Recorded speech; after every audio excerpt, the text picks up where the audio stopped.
Transition D has to be better. Pick and roll D got rejected, I think, like 8 times. That has to be better. Um, so, we have a lot of work to do, is what I see, and I want to see us improve in this next game. You also talked about, with a 72 season, you would like to have like maybe a 10-man rotation. What are you seeing from the bench? I mean, we look at guys like Shake, Dwight, but what are you seeing, and or do you have a clear sense of who those five guys coming off the bench are going to be right now? I have a good sense. I don't know if I have a clear Mm-hmm. sense yet, but at least for four, for sure, I can tell you that in my mind. But I'm just looking for them to play well, and play together, and play their own way when they're all five on the floor. They're not going to be able to play the way Joel and Ben and that group plays because they don't have a Joel and Ben on their team. So they have to play a little different, and then they have to figure out what that identity looks like. Who are the four? I'll let you know. You're going to figure it out. I You know I guarantee had you. to ask. Yeah, no, I don't mind. You said I could figure it out. You will eventually. I mean, when you keep seeing that same group.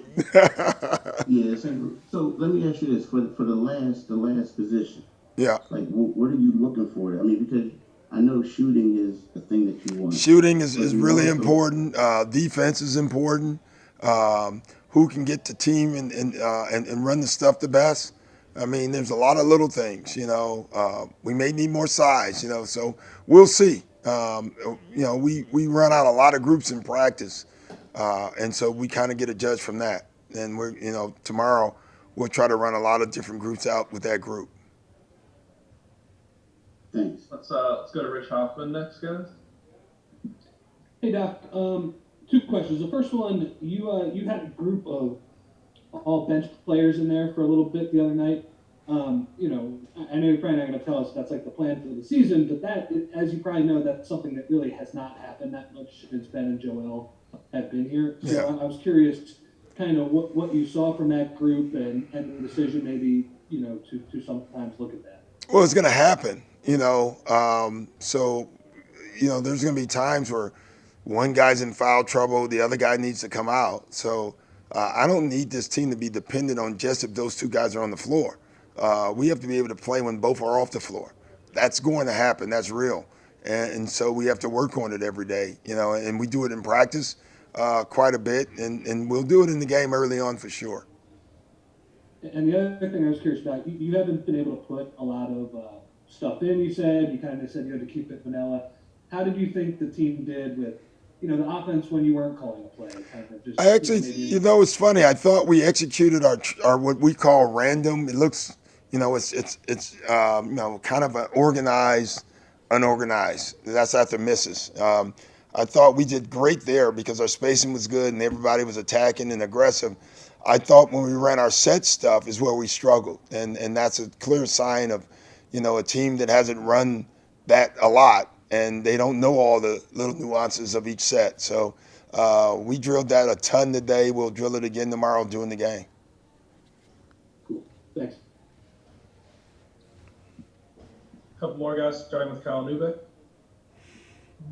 Hey Doc, so building off of something Rich kind of just touched on, Joel the other night in that first quarter, I want to say he played the first, 8, 9 minutes maybe, and we're used to, the last few years, he's coming out maybe 7 minute mark of the first and third quarters. Yeah.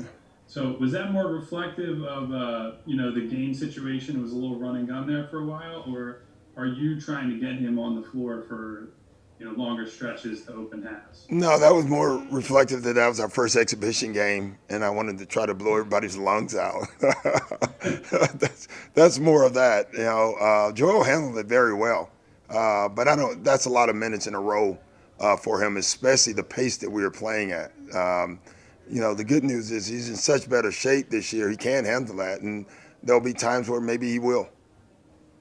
So have you had many conversations with, I don't know who it would be exactly, but sports science type people? I know certainly you've dealt with load management, all that with Dwight last year and other guys. So, what's that been like so far? It's been great. We have a plan. We're going to try to stick to that plan, and make sure everybody. It's not about Joel. It's about everybody. All our numbers. It's not just the science either. It's never been just the science. It's way more than that. It's eyes, it's physical therapists, it's trainers, it's doctors, and it's every single player on the team. They go through with me, and we try to form a plan. Thanks, Doc. Yeah. Gonna have time for one more, guys. Lauren Rosen. Hey Doc, you've talked to us a lot about wanting to be a top 3 defense, and outside of maybe Ben and Joel, who are growing into these perennial all defensive team candidates, who's standing out for you? Maybe not in just one game, but in practice, who's sort of raising their hand on the defensive end? Danny Green has been unbelievable. You would think a guy that was 1,000 years old would not be as good, but he's just so darn smart that he helps. Dwight, obviously, around the basket. I tell you, when you look at our defense, and if you do break our defense down, you still have to score over Joel or Dwight. That makes things pretty tough. And what we're trying to encourage the guards is because we have Joel and Dwight behind us, then you can get closer to your guy and be more aggressive. Thank you.